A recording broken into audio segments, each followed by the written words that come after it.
ماں سب کی جگہ لے سکتی ہے، پر ماں کی جگہ کوئی نہیں لے سکتا۔ گھر سونا سونا کر جاتی ہیں، مائیں نہ جانے کیوں مر جاتی ہیں۔ سخت راتوں میں بھی آسان سفر لگتا ہے، یہ میری ماں کی دعاؤں کا اثر لگتا ہے۔ بسم اللہ الرحمن الرحیم۔ السلام علیکم۔ دیکھتی آنکھوں سنتے کانوں کو عین الیقین چینل پہ خوش آمدید۔ بہت عرصہ مجھے اس راز کا پتہ ہی نہ چل سکا کہ ماں کو میرے آنے کی خبر کیسے ہو جاتی ہے۔ میں اسکول سے آتا تو دستک دینے سے پہلے دروازہ کھل جاتا، کالج سے آتا تو دروازے کے قریب پہنچتے ہی ماں کا خوشی سے دمکتا چہرہ نظر آ جاتا۔ وہ پیار بھری مسکراہٹ سے میرا استقبال کرتیں، دعائیں دیتیں، اور پھر میں صحن میں اینٹوں سے بنے چولہے کے قریب بیٹھ جاتا۔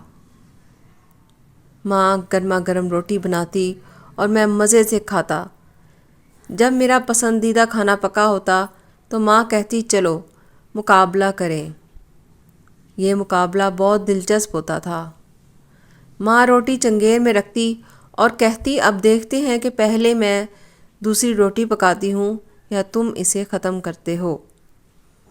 ماں کچھ اس طرح روٹی پکاتی، ادھر آخری نوالا میرے منہ میں جاتا اور ادھر تازہ تازہ اور گرما گرم روٹی توے سے اتر کر میری پلیٹ میں آ جاتی۔ یوں میں 3-4 روٹیاں کھا جاتا، لیکن مجھے کبھی سمجھ نہ آئی کہ فتح کس کی ہوئی۔ ہمارے گھر کے کچھ اصول تھے، سب ان پر عمل کرتے تھے۔ ہمیں سورج غروب ہونے کے بعد گھر سے باہر نکلنے کی اجازت نہیں تھی، لیکن تعلیم مکمل کرنے کے بعد مجھے لاہور میں ایک اخبار میں ملازمت ایسی ملی کہ میں رات گئے گھر آتا تھا۔ ماں کا مگر وہی معمول رہا۔ میں فجر کے وقت بھی اگر گھر آیا تو دروازہ خود کھولنے کی ضرورت کبھی نہیں پڑی۔ لیٹ ہو جانے پر کوشش ہوتی تھی کہ میں خاموشی سے دروازہ کھول لوں تاکہ ماں کی نیند خراب نہ ہو، لیکن میں ادھر چابی جیب سے نکالتا، ادھر دروازہ کھل جاتا۔ میں ماں سے پوچھتا تھا آپ کو کیسے پتہ چل جاتا ہے کہ میں آ گیا ہوں؟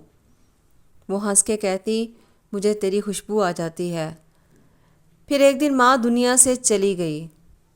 ماں کی وفات کے بعد ایک دفعہ میں گھر لیٹ پہنچا، بہت دیر تک دروازے کے پاس کھڑا رہا، پھر ہمت کر کے دروازہ آہستہ سے کھٹکھٹایا۔